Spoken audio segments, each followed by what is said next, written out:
Hello guys, this is Ayush and in today's topic we'll be covering vectors in C++. So सबसे पहले हमें जानने की ज़रूरत है कि वेक्टर्स होते क्या हैं और हमें इनकी ज़रूरत क्यों पड़ी। ऐसा होता है कि जब भी हम एरे यूज़ करते हैं तो एरे एक कंटिन्यूस मेमोरी एलोकेट करता है, उसको हम साइज बताते हैं, ठीक है।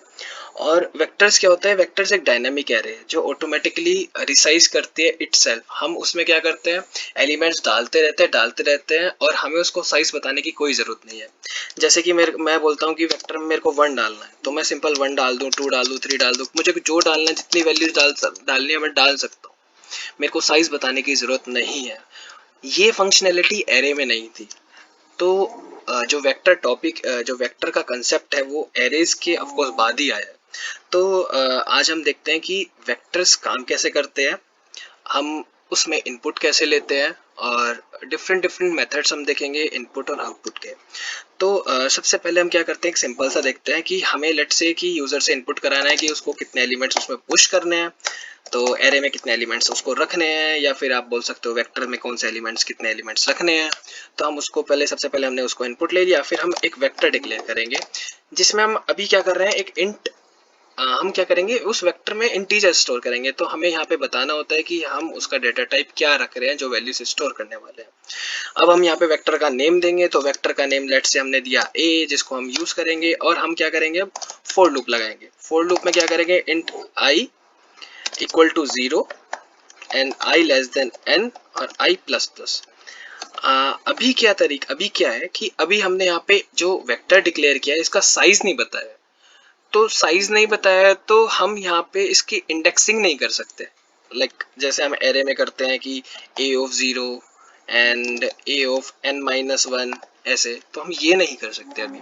तो हमें क्या करना होगा, सबसे पहले एक वेरिएबल लेंगे लेट से x, उसमें हमें यूजर से इनपुट कराएंगे जो उसने वैल्यू उसको डाली होगी, और उसको अब मुझे को क्या करना होगा, एरे वेक्टर में डालना होगा।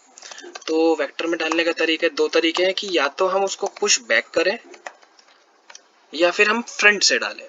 तो अभी इस वीडियो में हम क्या करेंगे, पुश बैक देखते हैं फंक्शन जो ये हमें प्रोवाइड है, इनबिल्ट है वेक्टर लाइब्रेरी में। और हमने ऊपर ये लाइब्रेरी इंक्लूड कर ही लिया ऑफ कोर्स, जिसमें हमें अब जरूरत नहीं है वेक्टर को इंक्लूड करने का, ये लाइब्रेरी इटसेल्फ सारी लाइब्रेरीज इंक्लूड कर लेती है।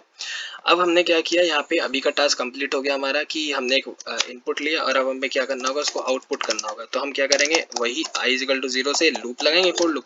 और हम यहाँ पे सॉरी कैपिटल N हो गया यार ये। ओके, सो हम यहाँ करेंगे सी आउट करेंगे।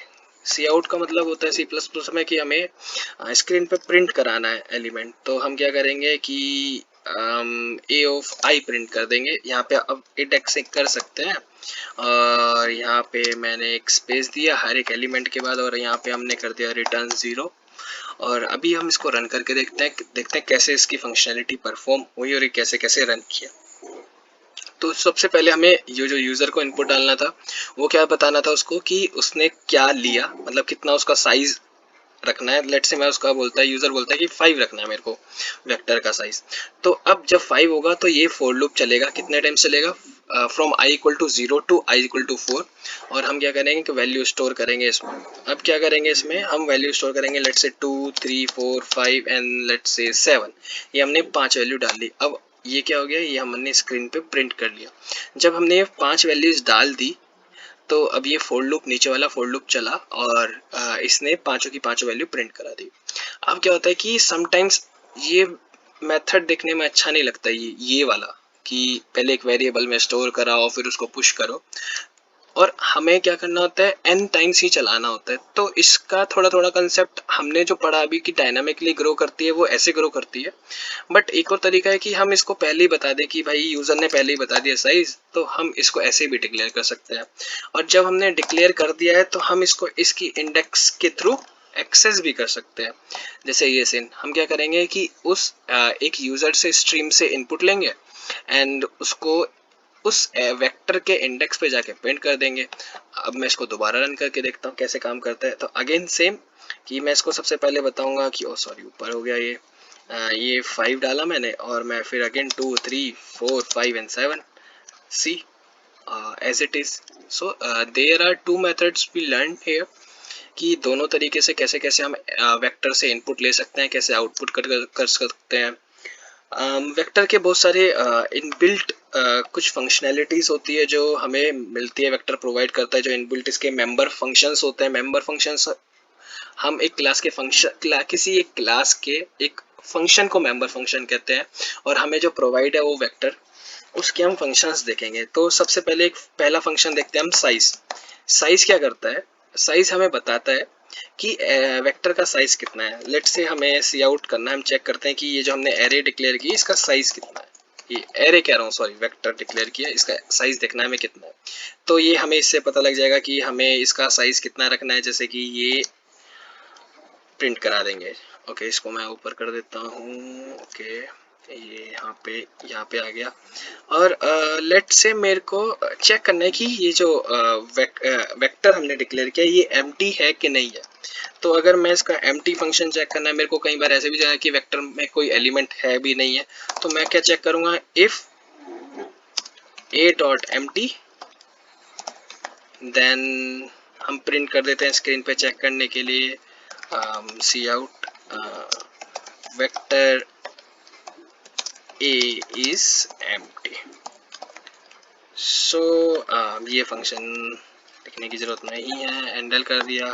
एल्स हम लिखते हैं कि C out, okay, C out vector a is not empty। Sorry, function लिखने की मुझे कुछ ज़्यादा ही आदत है। Handle, so let's run this code again। okay, so let's say 5 and we enter the element 1 6 3 8 9, we are 5, we are done with 5 elements, and see, okay, these are the 5 elements, and we see out the value of a vector का size। तो vector के size से हमें ये पता लगा 5 vector का size है, जो ऑब्वियसली हमने पहले डिक्लेयर किया था। और हमने ये भी देख लिया vector A is not empty.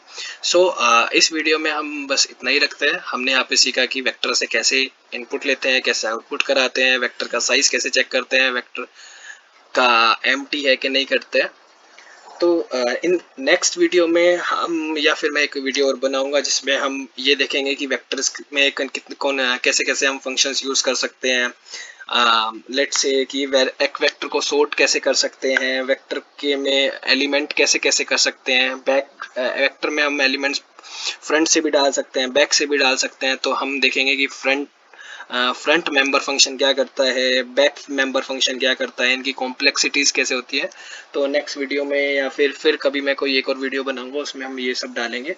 So thank you guys for watching this video. If you like the video, please hit the like button.